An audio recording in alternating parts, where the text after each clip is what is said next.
Hey, hello everyone, and welcome to Health Reform Beyond the Basics. Thank you for joining us for our fall series for coverage year 2024. Today's webinar is on premium tax credits. My name is Aisat Odiale, and I'm the Health Projects Assistant at the Center on Budget and Policy Priorities. I'll be moderating today's webinar. Beyond the Basics is a project of the Center on Budget and Policy Priorities. It's designed to provide training and resources to facilitate enrollment in the ACA health insurance marketplaces and Medicaid. The Center on Budget and Policy Priorities is a nonprofit policy organization. We are not a part of the U.S. Department of Health and Human Services. Beyond the Basics is aimed at healthcare assisters, advocates, state and local officials, and others who help people get and keep their health coverage. This webinar is not intended for press purposes, and while we hope you will learn a lot, we are not able to offer continuing education credit for our webinars at this time. Next slide. So here you can see the schedule of webinars in our fall series. We started on Tuesday and had a lot of great content for you for the next 7 weeks. In the coming weeks, we'll cover resolving data matching issues, eligibility and outreach and application issues for people who are immigrants, which actually we are splitting into 2 separate webinars this year. We have plan design and plan comparison strategies, the annual renewal process, and our popular Tying It All Together webinar at the end, where we come up with the most complex examples we can think of to help you understand how all of the concepts in the series fit together. Although we'll still cover the same core concepts we always do, we've added new examples throughout the series and, of course, integrated updates as policies have changed. We're also pleased to announce once again that we are hosting a webinar in Spanish that focuses on enrollment issues most relevant for people who are immigrants and people who live in mixed immigration status households. And lastly, we are excited to be celebrating 10 years of marketplace coverage as a part of our series this year. And as a part of the celebration, at each webinar, we'll be spotlighting veteran assisters from around the country. Next slide. Automated captions have been enabled for this webinar. To view them, you can either click on the More option with 3 dots at the bottom of your screen, or you should see a closed caption icon at the bottom with 2 Cs. All participants are muted and in listen-only mode, but if you'd like to ask a question, you can click on the Q&A icon at the bottom of your webinar screen and type your question into the box. We will be monitoring questions and we will pause for Q&A during the presentation. We may not be able to answer every question, but we will have a record of all of your questions and will use them as a guide for future resources and presentations. And of course, you can email your questions during and after the webinar to beyondthebasics@cbpp.org. And just a quick reminder that you won't be able to click on your screen to go to any of the links shared in the deck, but I will put a link to the slides in the chat where you can find all active links to everything shared today. And after today's webinar, we will send out a recording of the presentation and links to the slides and other resources, as well as post everything to our Beyond the Basics website. Next slide. Today's webinar will cover the requirements for receiving an advanced premium tax credit, how the APTC is calculated, and the potential for repayment of an APTC. Today's webinar's presenter is Jenny Sullivan from CBPP Health Team. We will pause about halfway through the webinar to take some questions, and then we should have time at the end for a few more questions. So with that being said, I will turn it over to Jenny for our anniversary segment and to get us started. Great. Thanks so much, Ayasat, and welcome everyone this afternoon. We're glad you're with us. So as Ayasat mentioned, this fall we are celebrating 10 years of marketplace coverage and enrollment assistance. So I'm excited to kick off today's webinar by talking about Wendy Schrader. Wendy's Director of Outreach and Enrollment at Compass Healthcare Network in Missouri, and she's been doing enrollment work since the very beginning of 2013.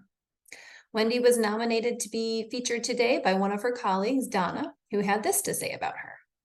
Wendy is such a wealth of knowledge. She is passionate about her work and goes the extra mile to help her clients.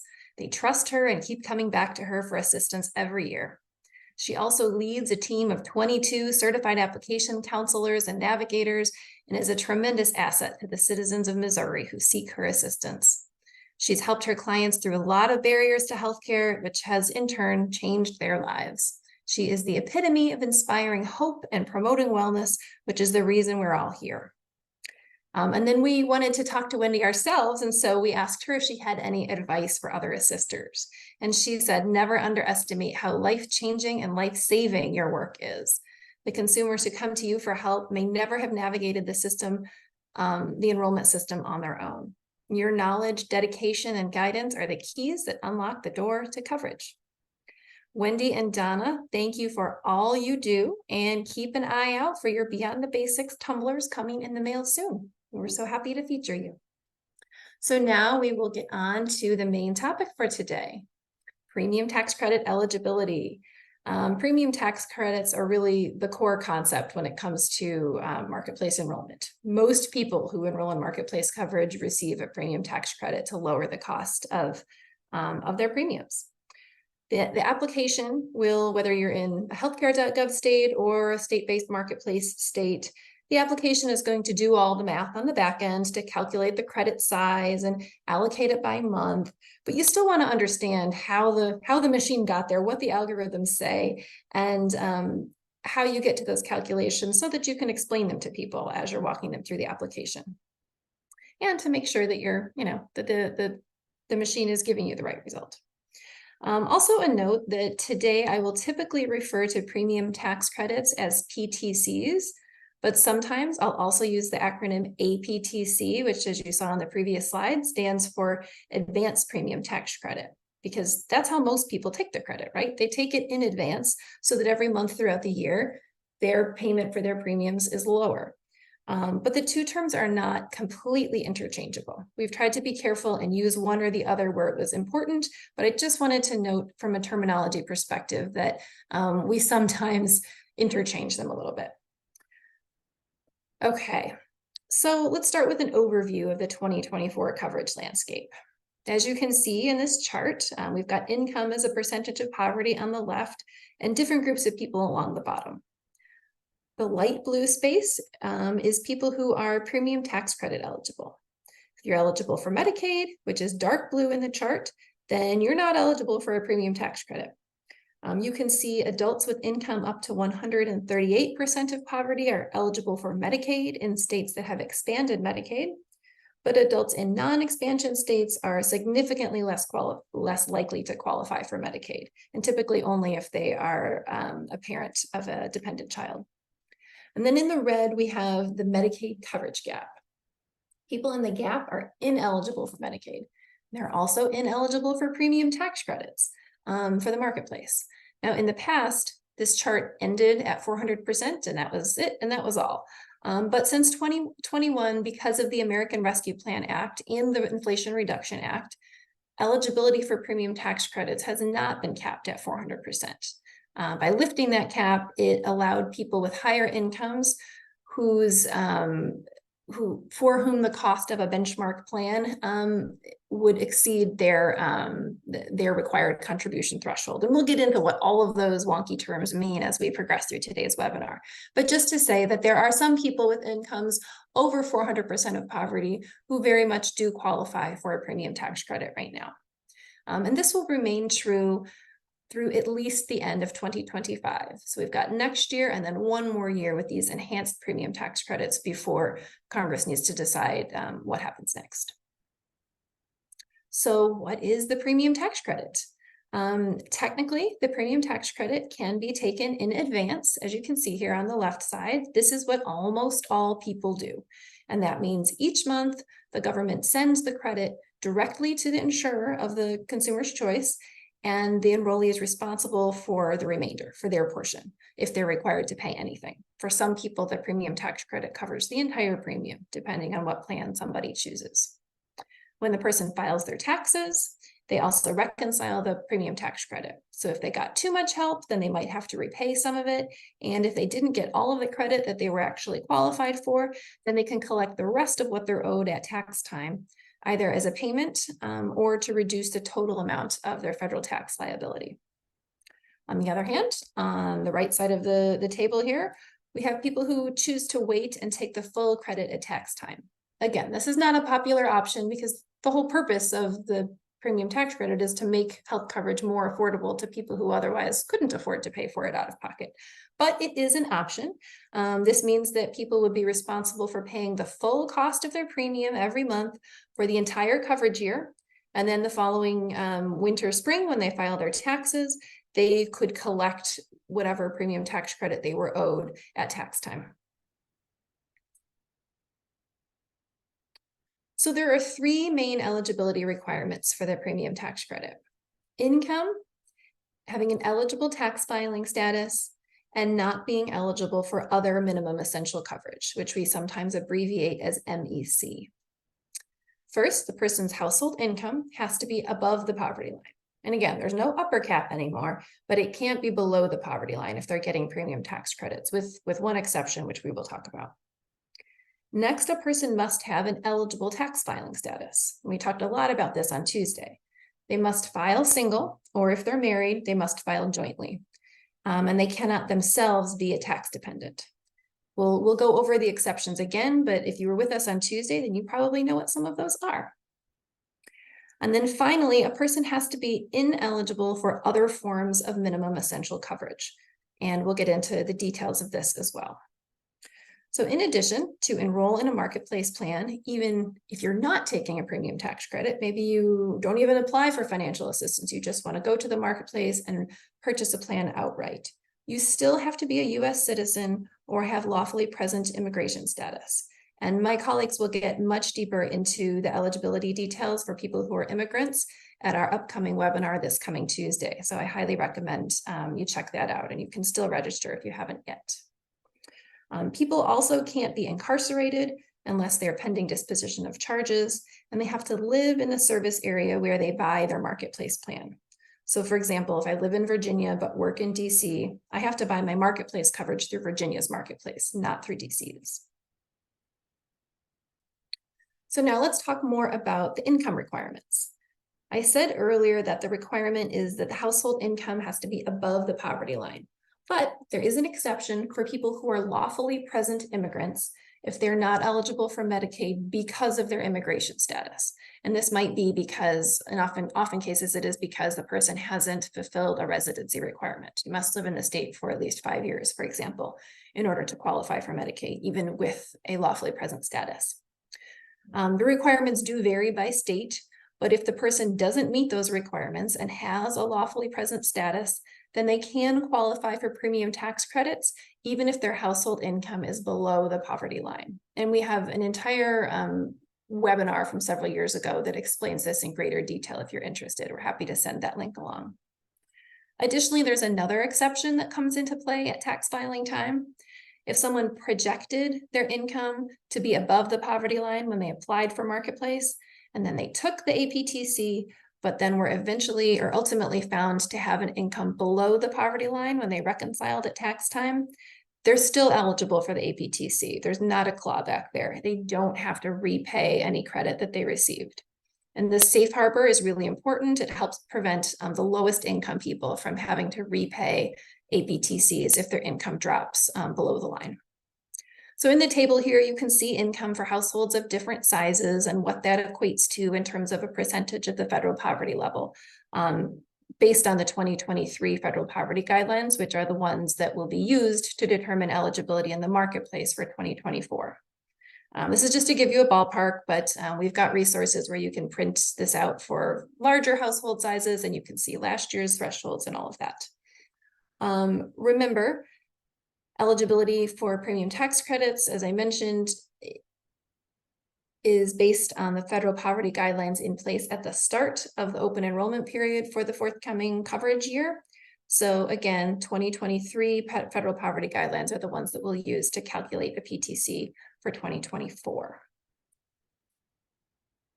Okay, on to the next requirement, for the PTC.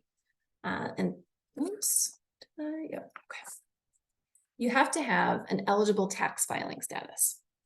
So we talked a lot about this on Tuesday, so I'm just going to cover it briefly again here. You can't be a single, I'm sorry, you can be a single tax filer. You can be a married person who is filing jointly, or you can be filing as head of household, which can be true for people who are married or people who are not married. It's just typically somebody who is caring for dependents in the home. You can't be another taxpayer's dependent, and you can't be married filing separately. Now, there are a couple of exceptions to the married filing jointly requirement. As I mentioned, you may file as head of household and you can still qualify for the premium tax credit in that case. Or have an abandoned spouse, then you also can qualify for the premium tax credit despite married filing separately when you do your taxes. In these last two situations, people would put on the application that they are single, even though they are actually, when they file their taxes, married filing separately. And you can pull up help text on the website where we've got the help text arrow there. You can click on that to see those details, and the marketplace will tell you very clearly that if you qualify for either of those exceptions, then you should enter a single despite not filing your taxes as a single tax filer. People obviously can sometimes get a little uncomfortable when you suggest that they say something that's not true on this application where they're attesting that everything they've put in is absolutely true. So you've got that help text to help build some confidence there. Okay, now on to, well, we'll talk a little bit more just briefly here about head of household. So to file as head of household, you have to be able to answer all 5 of the questions on this slide. Yes, you have to be able to answer yes to all of them. And the actual healthcare.gov application will ask questions to get at these things, and then it will sort of route you that way if that's how you should be routed. And it'll ultimately ask, will you file as head of household? And you'll say yes, if that's true, and then you'll still be eligible to get the premium tax credit if you meet the other requirements. But this is just for your reference. These are the qualifications to file as head of household. So the other exceptions to the joint filing requirement, we've really already talked about these, so I'm not going to spend too much time on them. But what does it mean to be a survivor of domestic abuse? This is someone who's living apart from their spouse and unable to file a joint return because of the abusive situation. And an abandoned spouse is someone who is living apart from their spouse and cannot locate their spouse after reasonable diligence.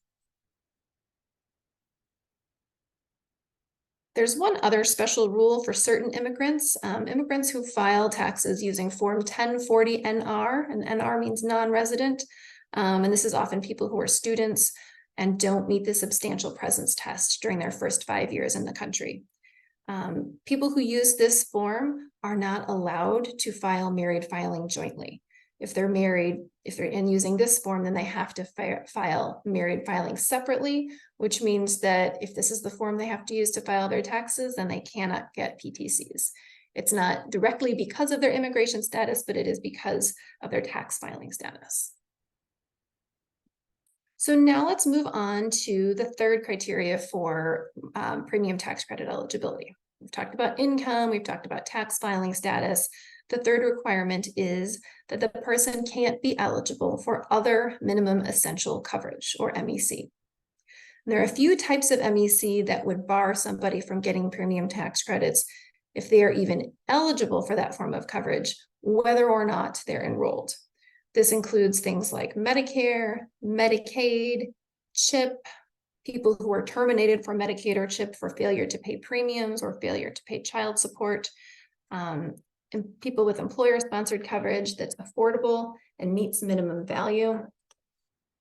All of these people, if they are qualified for this form of coverage, even if they're not enrolled, they do not qualify for a PTC. Now, on the other hand, there are some types of minimum essential coverage that would only disqualify somebody from a premium tax credit if the person is actually enrolled in them. It's not the offer that disqualifies them, it's the enrollment. And those include COBRA, employer-sponsored retiree coverage, certain veterans and TRICARE coverage, and Medicare that requires a payment of Part A premiums. So in this case, and I think COBRA is the most common one, you can have an offer of COBRA coverage, but if you don't take it up, then you're not considered to have minimum essential coverage, and you can get a premium tax credit if you meet the other criteria.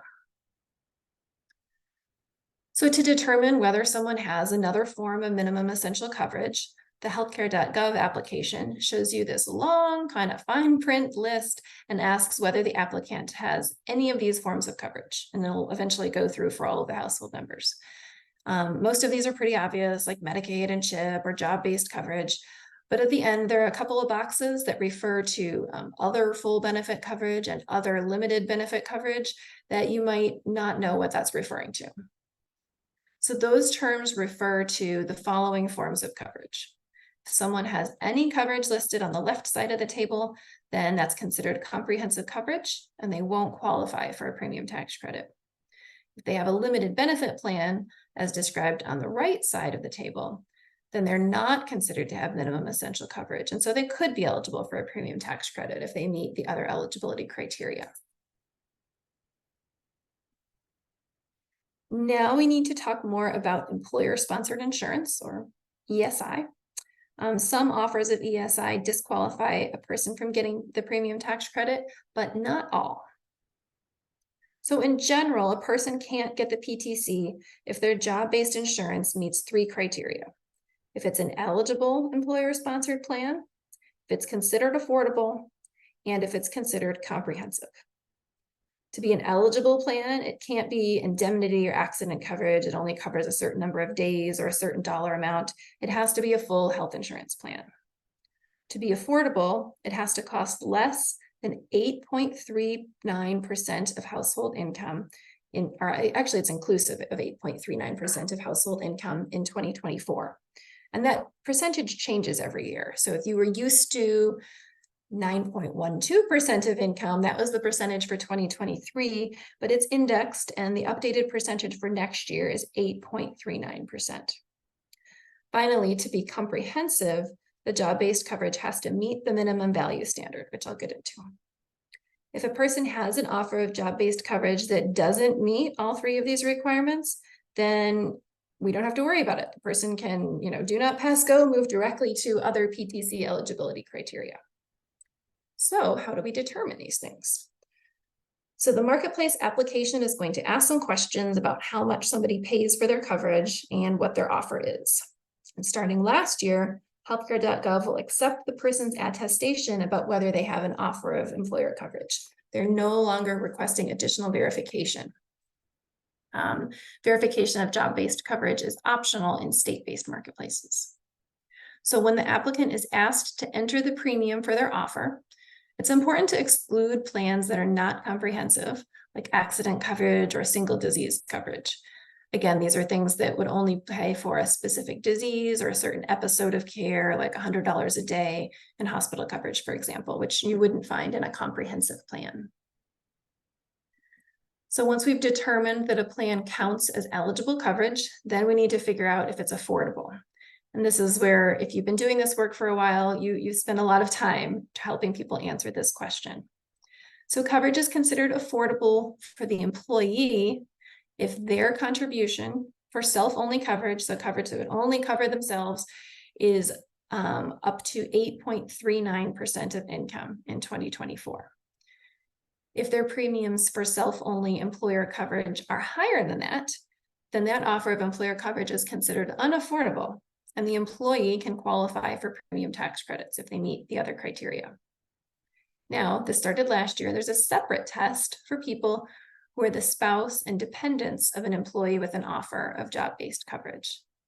Beginning with eligibility determinations for 2023 coverage, so from last year's open enrollment period, an offer of employer coverage is considered affordable for the spouse and dependents if the employee contribution for family coverage that would cover the employee, the spouse, and the dependents is up to that affordability threshold for the given year, so 8.39% for 2024.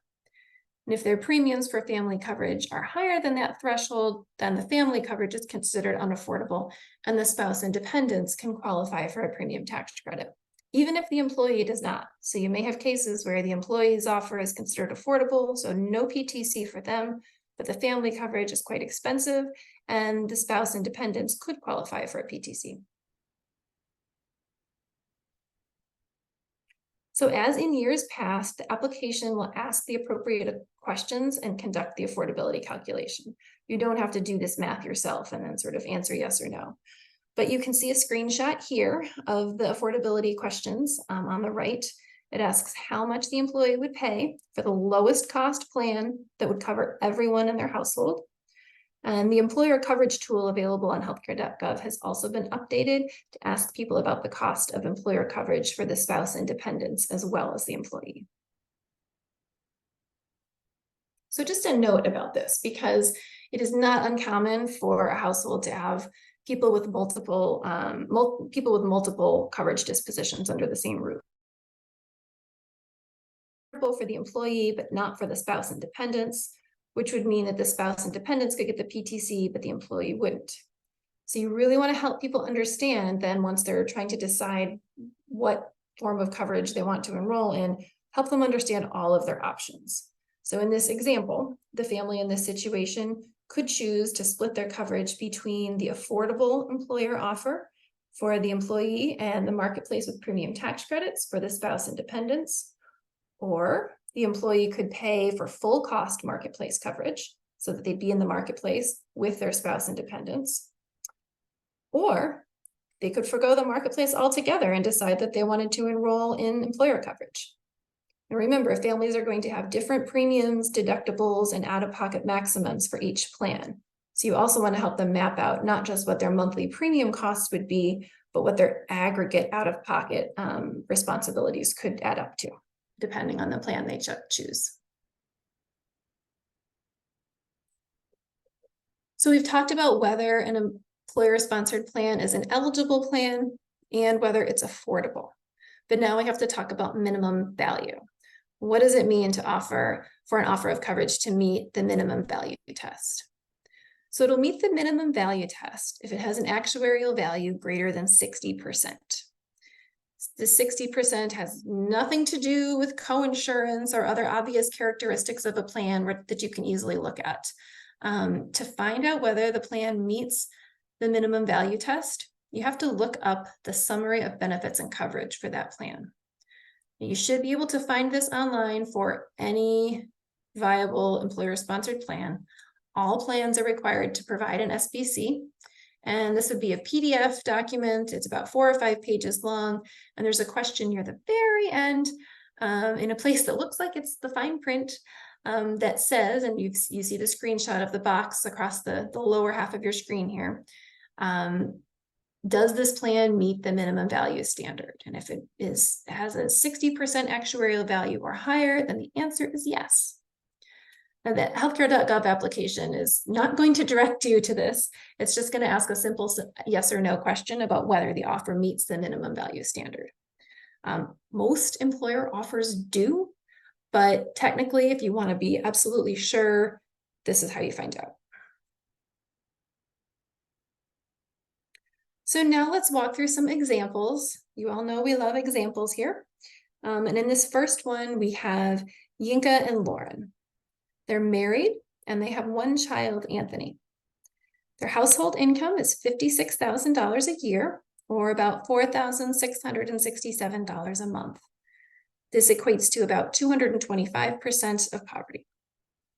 Yinka has an offer of job-based coverage just for him that would cost $215 a month, an employee plus spouse offer that would cost $400 a month, and an offer of a family plan that would cost them $550 a month. And we'll assume that these are all the lowest cost options that meet the minimum value requirements. So how do we figure out what this household's options are? First, let's look at Yinka. Is his employee-only plan considered affordable? Well, at $215 a month, that's 4.6% of the family's annual household income. This is much less than that 8.39% affordability threshold, so it is considered affordable. This means that Yinka is not eligible for a premium tax credit. But what about Lauren and Anthony? For them, we're going to want to look at the cost of family coverage. not the cost of employee plus spouse coverage. Don't get led astray by that thing I threw in there to lead you astray. $550 a month for family coverage, that comes out to about 11.7% of their household income, which exceeds the 8.39% threshold, so it's not considered affordable, which means Lauren and Anthony are eligible for a premium tax credit. Now, at this point, you might want to help them, again, price out the premium costs for Lauren and Anthony on the marketplace with PTCs and Yinka with a full cost marketplace plan, as well as Yinka with the employer plan. And of course, they might have other important considerations that they want to keep in mind as well, like provider network or specific coverage for prescription drugs. So now let's change the details a little. Plus dependent coverage, but doesn't have an option to cover a spouse. So in that case, Yinka's still not eligible for a PTC because his offer is the same. At $350 a month for the employee plus dependent coverage, it would cost about 7.5% of household income to cover his child, Anthony. This is below the 8.39% threshold, so Anthony wouldn't be eligible for a PTC either. Now, we said that their income was in the sort of 225% of poverty range, and so it's possible that Anthony might be eligible for CHIP in the state, but we don't know that. Totally depends on the state. Finally, Yinka's employer's coverage doesn't have an option to cover spouses, so Lauren doesn't have an offer of employer coverage, so she doesn't have to worry about any of this affordability test. With a household income of 225% of poverty, she is eligible for a PTC and for cost sharing reductions.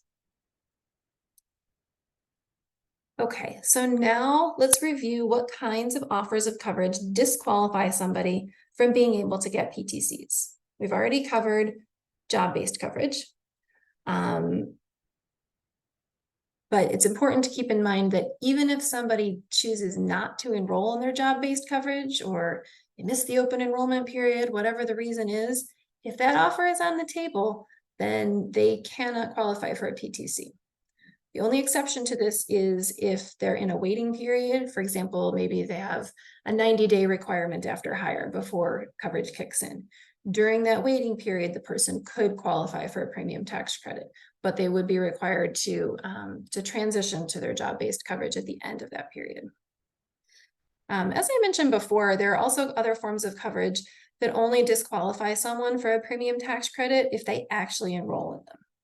If they have an offer, they don't enroll, they're not considered to have minimum essential coverage, and they can go right ahead and get a PTC. These include employer coverage that doesn't meet affordability and minimum value standards, COBRA coverage, retiree coverage, and student health plans. But you still have to be careful with these because a person can't get premium tax credits while they're enrolled in any of these options, and they won't qualify for a special enrollment period if they drop it.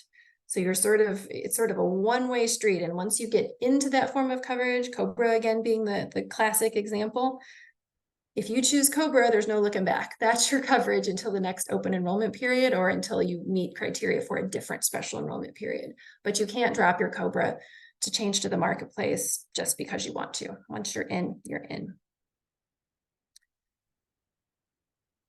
So let's look at an example. Here we have Anna, and Anna voluntarily left a job last month and lost her job-based coverage. Her employer is offering her COBRA, but as COBRA often is, it is very expensive. So what are her options? Well, if she doesn't enroll in COBRA, she can qualify for a special enrollment period for the marketplace and go ahead and get a premium tax credit, assuming her income is within the applicable range. If she opts to enroll in COBRA, she isn't eligible for the premium tax credit. Now, she has until the end of her 60-day loss of minimum essential coverage special enrollment period to drop COBRA and enroll in marketplace coverage instead if she wants. So that is the tiny loophole. If you get into COBRA and you decide, nope, wait a minute, this is not for me, you do have until the end of 60 days after you lose employer coverage to come on back over to the marketplace. Otherwise, you're in until the next marketplace open enrollment period if you want to switch. All right, let's look at another example. This is Tiffany, and she's a full-time graduate student and files her own taxes. She has an annual income of about $21,000 or 144% of poverty. Now we know just with those basic details that she's likely eligible for a premium tax credit, right? But because she's under age 26, she also qualifies to stay on her parents' insurance. And because she files separately from her parents, this offer of employer coverage does not bar her from getting a premium tax credit, and there's no need to run an affordability test. She's not a dependent of theirs. She's in her own household, and that offer of employer coverage is not treated the same as if it were offered directly to her or to her as the spouse or dependent of an employee. So as it turns out, her grad school, we're going to say, also offers a pretty good student health plan. So let's look at these three offers. She has three options to choose from. She needs to price out and compare what's going to work best. So we've listed the actuarial value here to give a sense for the generosity of each plan. But of course, in addition to premium and cost sharing for each plan, she would also want to consider the provider network, coverage for any specific medications, and the sort of cost sharing structures.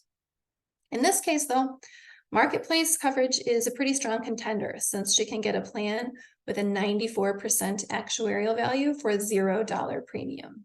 Her income is below 150% of poverty, so she actually also qualifies for that special enrollment period up to once per month throughout the year. So she could try one of these options, and if it doesn't work out for her, she could come back over to the marketplace if that was her preference.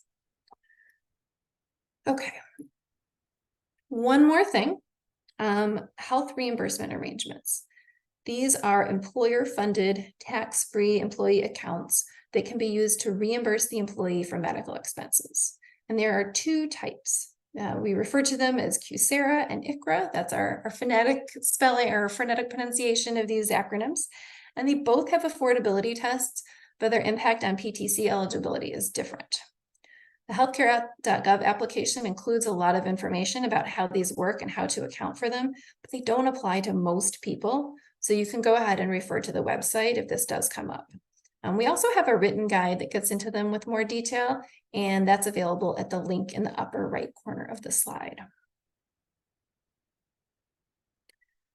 So here we have a few more rules about how other forms of overlapping coverage affect premium tax credit eligibility. These are generally applied at tax time when a person reconciles their APTC, but they're good to know upfront. So people are eligible for the premium tax credit on the first day of the month are considered eligible for the full month. So even if they have a change in circumstances, like they get an offer of ESI, or they're still eligible for premium tax credits for the whole month. So once you're in on the first day, that covers you through the whole end of the month. Next, if a person's receiving premium tax credits, but later becomes eligible for Medicaid, the APTC is allowed for months of retroactive Medicaid coverage, and the person can choose to remain in the marketplace with the premium tax credit for the entire calendar year, or they can enroll in Medicaid. If a person loses, or a person does lose PTC eligibility when they become eligible for Medicare, even if they don't enroll in Medicare. So that's important to keep an eye on if you've got a client who is coming up on their Medicare eligibility date. Their premium tax credit would end on the first day of the fourth full month after the person becomes eligible for Medicare. People lose PTC eligibility on the first day of the month following the month they sign up for Medicare, and that's Medicare Part A in this case. If the person doesn't enroll in premium-free Medicare Part A right away, they're considered Medicare eligible as of the first day of the first full month after the person's initial enrollment period ends, and they lose premium tax credit eligibility on that day. But they need to report this change, otherwise they might continue to receive APTCs and then they would owe them back at tax time. And we actually go through some examples about interactions with Medicare at our Tying It All Together webinar later in October. So if you end up helping a lot of clients for whom Medicare comes up, please join us for that webinar because there are some unique rules and things to keep in mind for people in that situation. Next, if the taxpayer informed the marketplace of their ESI premium, and despite having an affordable offer, somehow they were awarded a premium tax credit anyway. Basically, if the marketplace makes a mistake, then the taxpayer can still claim the premium tax credit. They don't have to pay it back. But this doesn't apply when the person re-enrolls. This is a one-time only offer. So with that, we've covered a lot of ground, and I am going to turn it over to ISAT to see if we have any questions. Yes, thanks, Jenny. We do have some really good questions in the chat. And just to stay on track with time, we're going to try to get through as much as we can. But if we don't answer your question, feel free to reach out to us through the Beyond the Basics email. So first question we have is, where do tax credits come from? Are they a subsidy from the government, or do they come from what a consumer would be owed in their tax return based on their household earnings? That's a great question. So when the Affordable Care Act was passed, the premium tax credits were created as an additional subsidy to subsidize the cost of health insurance coverage purchased through the marketplace. So they're additional money. They're a refundable credit, which is why we can pay them in advance. They go out the door even before the consumer has technically earned them and reconciled their tax credits, and that's what allows them to pay the monthly premiums upfront. Awesome. So another question is, if a person was enrolled in marketplace coverage but later became eligible for Medicaid, would they have to repay the APTC that was awarded? We get asked about this situation a lot, and it rightfully comes up in some consumers' mind when they're contemplating whether they're going to enroll or not.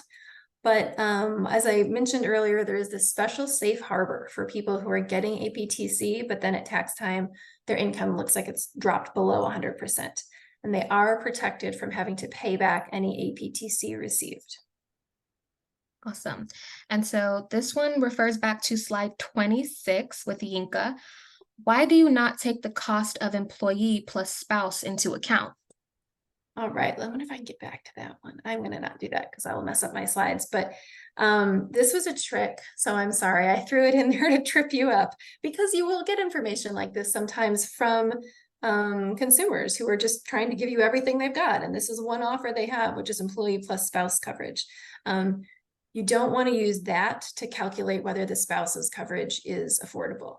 You need to have the cost of family coverage that would, in this case, because Yinka has a spouse and a dependent, to calculate the affordability for the spouse and the dependent, you need the offer that covers all of them, if there is such an offer on the table. And one last question is, I was under the impression that if an employer contributes to COBRA but then drops their contribution, then the employee would be eligible for PTC. Is this correct?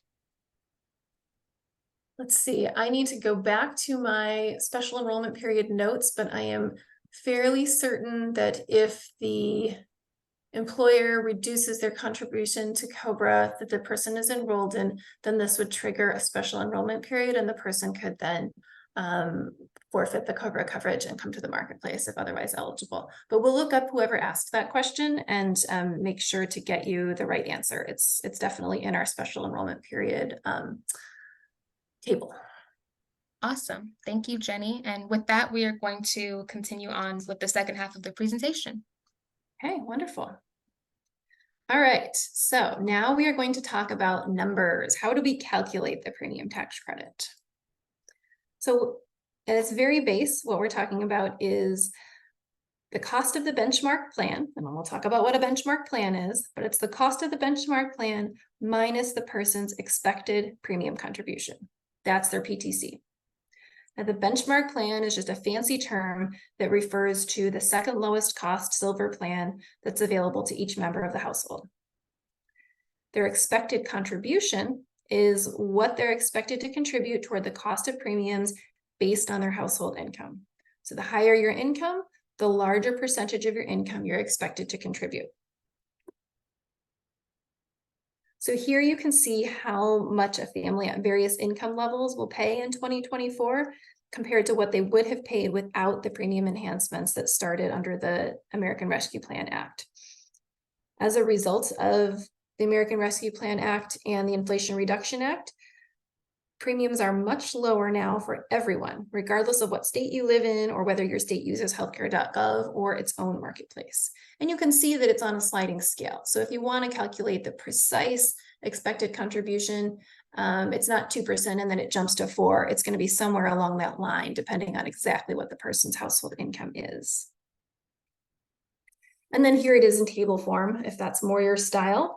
And you can see here that people with income below 150% of poverty can get a silver plan, that silver benchmark plan, for a $0 premium. That means their premium tax credit is equal to the full cost of the premium for the second lowest cost silver plan. So let's talk more about that benchmark plan. Plans are divided by metal tiers, with platinum being the most generous, but with the highest premiums, and bronze being the least generous, but with the lowest premiums. And then the benchmark plan is the one that's kind of in the middle of these two extremes. It's a silver plan, so it's pretty decent. It covers quite a bit, but it's not as generous as the platinum or even the gold plan would be. The benchmark plan is going to be different in each insurance rating area, but it will be the second lowest silver plan wherever the person is. So there's three main factors that affect the cost of the benchmark plan to a person: their age, their family size, and where they live. So age can't vary by more than 3 to 1, but it can vary up to that much. So that means someone who's older may be required to pay up to 3 times the premium of somebody who is younger. Each family member is rated separately. Next, you have family size. If the family, and the thing that's different about marketplace coverage is we don't have family plans like you do in employer coverage. The family premium is just the sum of each of the individual premiums for all of the family members. If families are very large, if there are more than 3 family members under age 21, then you would only count the oldest 3 children in the aggregate family premium. Finally, you've got geographic area. Of course, costs vary by where in the country or even where within your state you live. So there's a couple other factors that affect the premium that someone pays, but that don't affect the cost of the benchmark plan. And those are whether the person uses tobacco and then what plan they choose, because there are lots of plans to choose from, not just the benchmark plan. So the application is going to ask if the person, or for each person in the household, if they use tobacco. If they use tobacco, their premiums can be higher, but they're capped at a 1.5 to 1 ratio. And the difference is not covered by the premium tax credit. People pay the full difference between the premium and the tobacco rated premium out of their own pocket. Now, states decide whether tobacco rating is allowed, and at least 7 states have outlawed tobacco surcharges. The other factor that can affect the cost of the benchmark plan, that affects premium, is going to be what plan the person chooses. Do they choose a bronze plan? Do they choose a platinum plan? Do they stick with that silver benchmark plan? They can enroll in the benchmark plan for the cost of their required contribution based on their income, but if they want to spend more, they could choose a more generous plan. If they want to spend less, they could dial down to a bronze plan. So let's look at an example here. We've got Jerry and Luis, and let's assume they're married and they're both eligible for the PTC. Their household income is $39,500, or about 200% of poverty. And this means their expected contribution is 2% of their annual income, which is about $66 a month. So where they live, we'll say the benchmark premium is $886 a month. See, it's the second lowest cost one there. So to calculate their premium tax credit, you take the benchmark premium and subtract their $66 a month expected contribution. And this gives you a premium tax credit of, an advanced premium tax credit of $820 a month. They can apply this amount to any plan that's available to them on the marketplace. Income at 200% of poverty, though, we want to keep in mind that they're going to be eligible for cost sharing reductions, so they'll want to focus on silver plans to get the best value. And we'll talk more about what that means in our plan design webinar in a couple of weeks. Now let's change things up a little bit. Let's say Jerry has an affordable offer of job-based coverage, so Jerry can't get a premium tax credit. But what does this do to Luis's tax credit? Well, now we're looking at silver plans that would cover just Luis. Those are less expensive because it's just one person. So we'll find that the second lowest cost one is $430 a month. So to calculate the APTC, we have Luis's expected contribution, which is the same, and we subtract that from the benchmark plan, and we get to an APTC of What's happening? There we go. $364. And then he can go ahead and use this APTC to apply to the cost of any plan on the marketplace. So just to summarize here, a household will pay the same expected contribution amount regardless of how many people are enrolling in marketplace coverage. If more people are enrolling, then the credit itself will be larger. You can see when it's the 2 people, the credit is quite large. When it's just the 1 person, the credit shrinks, but the household contribution stays the same. So now let's look at how income affects the APTC. And this is Marissa. Sorry, Jenny, just to quickly chime in, just a reminder that we have 10 minutes left. Okay, perfect. We are coming up on the end, I promise. So we've got Marissa here, and she has an income of 200% of poverty. So her expected contribution is 2% of her income. And let's say the benchmark premium, that benchmark premium, subtract her expected contribution, which gives her an APTC of $327 a month. But if we increase her income to $250 a month, then we can see that her APTC is going to be smaller because her expected contribution is higher. So as you can see in the bar graph, we've got higher APTC for her lower income. It shrinks as Marissa's expected contribution grows. Now let's look at the impact of age on APTC calculation, because remember we said premiums can vary by age. So we've still got Marissa with an income of 200% of poverty and a 2% expected contribution. And when she's 24, we'll say her benchmark premium was $346 a month. So we've got an APTC of $297. Now, if we say that Marissa is much older, she's 64, her benchmark premium is going to be a lot higher. In this case, $1,038 a month. And I did pull these from real plan data on the marketplace right now. So her expected contribution is the same. It's still $49, but her premium tax credit is much bigger. The cost of plans for an older person are going to be higher, so her sort of purchasing power with her premium tax credit expands to account for that. So now let's look at the impact of what plan you choose. This is pretty straightforward. We talked a little bit about this, but the benchmark silver plan is where we derive that APTC calculation, but then we can take that $200 APTC and we could apply it to a lower cost silver plan, a bronze plan, or even a gold plan. Or even a platinum plan. The thing to keep in mind here is that if you purchase a plan for which the premium is less than your APTC, you do not get to pocket the difference. So if the bronze plan, let's say the bronze plan wasn't $200 a month, let's say it was only $100 a month, you don't walk away with an extra $100 in your pocket. That money is just unused and returns to the treasury, as it were. So this is just how it looks on healthcare.gov. We've got your monthly cost here, which has already taken into account your tax credit. And you've got the full premium cost right there in the green, just to give you a walkthrough of what that looks like. Now, it's really important that people report changes throughout the year, because if somebody earns more than they projected when they applied for premium tax credits, they could owe premium tax credits back on their tax return if they don't report the changes. And if they earn less than they projected, then updating their income throughout the year could increase their premium tax credit and help them pay for their premiums up front. Or maybe they report the change and now they're eligible for Medicaid or CHIP, which is a coverage transition they would most likely want to make. For the purposes of time, I'm not going to walk through this example right now, but suffice it to say that you're always going to want to, when you report changes, take into account how much PTC has already been received up to that point in the year, because the calculations for PTC after that amount may not take that into account. You can walk through the example and you can definitely shoot us a question if you are confused. So a little bit more about repayment caps though. People who have more income than they projected, they'll owe back. If they have more income than they projected when they applied, then they're going to owe back some of their APTC. You can see the repayment limits for tax year 2023 on this slide. These are the ones that will apply when people file their taxes next year.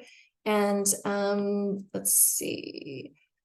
I just want to note also that although There are no caps for people with income at 400% and above. Some people, as we talked about before, at this income level do qualify for some APTC, and so that will help reduce the overall amount that they might owe back if they actually are qualifying for some PTC at that level. So again, in the interest of time, I am not going to go through this example because we're just running out of time, but you can read through it and you can ask us questions if you have them.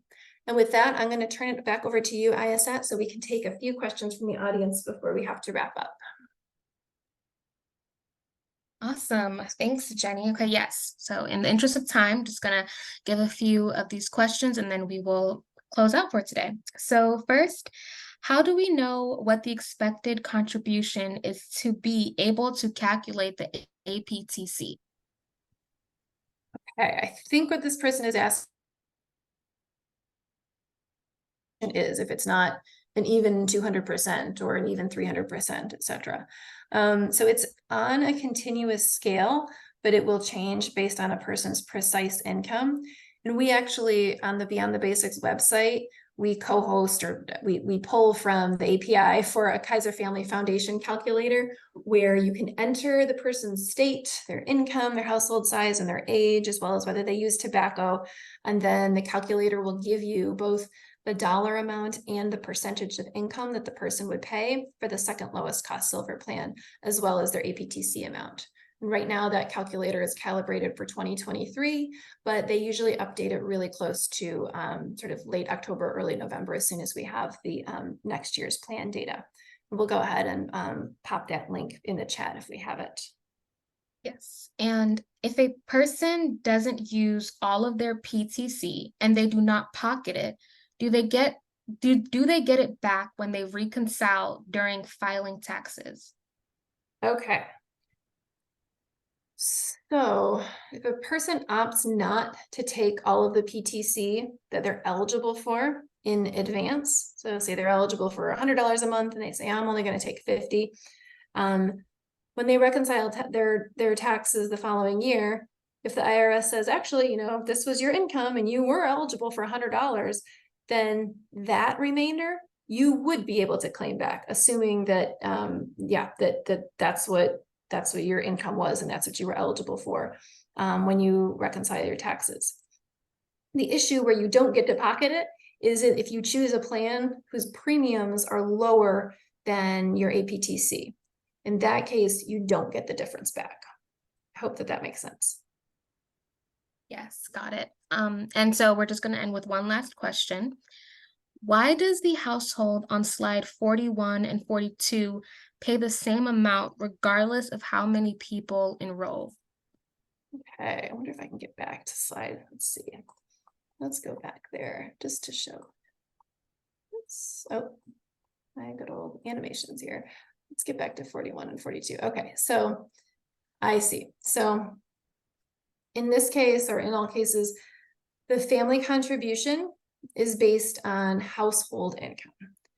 And it's the same, no matter how many people in the household enroll in marketplace coverage. The thing that changes based on the number of people in the household who are enrolling in marketplace coverage is the APTC. So the cost of the benchmark premium for 2 people, which is what we had on like the first slide, here it's $886 a month versus something that's almost half that for just one person. And then we need to take into account the person's age and their tobacco use as well. And then the APTC will be larger for 2 people compared to if it was just being applied for one person. So it's a little bit tricky, and I know that the math is sometimes tough to follow, but I hope that is helpful. And again, if people have additional questions, please feel free to reach out. We get a million emails after all of our webinars, and we do try and respond to them all in due time. Awesome. Thanks, Jenny. So now we're just going to wrap it up. So next slide. Oh, yes. You see if I'll get you there. Okay, folks. There we go. Okay, so In the slide deck, you'll see the list of all the resources presented today, which can all be accessed on our website. We've updated all of our resources with the relevant federal poverty guidelines and other reference numbers for the 2024 plan year. Next slide. And so as a reminder, we will be distributing the materials from today's session via email, and we will post everything to the Beyond the Basics website at healthreformbeyondthebasics.org. Our next webinar, Part 1, Immigration-Related Eligibility for Health Coverage Programs, is scheduled for next Tuesday, September 19th at 2 p.m. You can register for this and other upcoming webinars, again, on the website. And so again, like Jenny said, if you have any questions, please email Beyond the Basics. I know there were lots of questions that we couldn't get to because of time, but if you do reach out to us, we will try to get back to you. So with that, thank you, and we will bring this webinar to a close.